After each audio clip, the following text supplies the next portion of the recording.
So high ব্রোয়ান, দেখতে পাচ্ছেন আজকে কোথায় এসেছি। আজকে এসেছি আমাদের কি দেখালো এডব্লিউ চলে বেটা।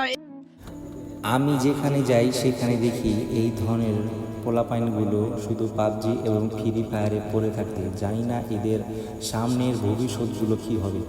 একবার গিয়ে দেখি, ওদের সাথে কথাবার্তা বলে ওরা আমার কথা শুনতেও তো পারে। যাই একবার।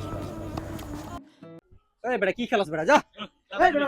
আরে বেটা শোন, তোরা বেটা কি করতেছিস টিপে সারাদিন বেটা ফ্রি ফায়ার আর বেটা পাবজি। শোন, তোদেরকে আমি একটা কথা বলি, তোরা ফোনটা এইভাবে টিপি না করে এইভাবে কর, সুন্দর সুন্দর কন্টেন্ট কর, দেখবি তোদের লাইফ স্টাইল চেঞ্জ হয়ে যাবে। এই মিয়া, আপনি জীবনে কি করছেন মিয়া? মোবাইল একটা হাতলে এখনো কোনো আয় উন্নতি করতে পারছেন মিয়া? আমরা লগে বহেন, আমরা খেলি দেন ফ্রি ফায়ার, মজাটা পাইবেন কি মিয়া? সারাদিন মোবাইল একটা লয়ে ভিডিও ভিডিও ভিডিও মিয়া ছাপি মিয়া আপনি। ওদেরকে বলে আর কোনো লাভই হলো না। আর ওরা তো ঠিকই বলেছে। আমি বা কী করতে পেরেছি এই সোশ্যাল মিডিয়া থেকে? কিন্তু একদিন আমি ঠিকই করে দেখাবো, তখন আমাকে সবাই ঠিকই বুঝবে।